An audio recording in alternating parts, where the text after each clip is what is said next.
ಶ್ರೀರಾಮಕೃಷ್ಣ ಪರಮಹಂಸರು ಇದೇನೇ ಪ್ರಪಂಚ ಅಂದರೆ ಅಂತ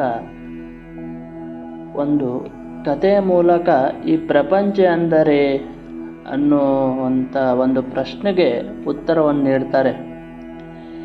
ಒಂದು ಸಲ ಶ್ರೀರಾಮಕೃಷ್ಣರ ಸೋದರ ಅಳಿಯ ಹೃದಯರಾಮ ಅಂತ ಅವನ ಹೆಸರು.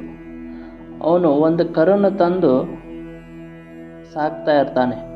ಆಗ ಶ್ರೀರಾಮಕೃಷ್ಣರು ಒಂದಿನ ಕೇಳ್ತಾರೆ, ಯಾಕೆ ಈ ಕರುನ ಇಲ್ಲಿ ಕಟ್ಟಿ ಅಂತ. ಅದಕ್ಕೆ ಹಳೆಯ ಹೇಳ್ತಾನೆ, ಮಾವ, ನಾ ಈ ಕರುನ ನಮ್ಮ ಹಳ್ಳಿ ಕಳಿಸ್ತೇನೆ, ಅದು ದೊಡ್ಡದಾದ ಮೇಲೆ ಅದನ್ನು ನೇಗಿಲಿನಿಂದ ಉಳುವ ಕೆಲಸಕ್ಕೆ ಉಪಯೋಗ ಮಾಡ್ತೀನಿ ಅಂತ. ಇದನ್ನು ಕೇಳಿದ ಮೇಲೆ ರಾಮಕೃಷ್ಣ ಮೈ ಜುಮ್ ಎನ್ನುತ್ತೆ. ಆಗ ಅವರು, ಮಹಾಮಾಯ ಲೀಲೆ ಅದ್ಭುತವಾದದ್ದು.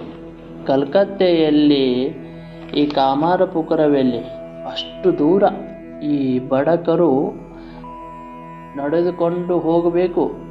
ಅದು ಬೆಳೆದ ನಂತರ ಅದನ್ನು ನೇಗಿಲಿಗೆ ಹಾಕುತ್ತಾರೆ.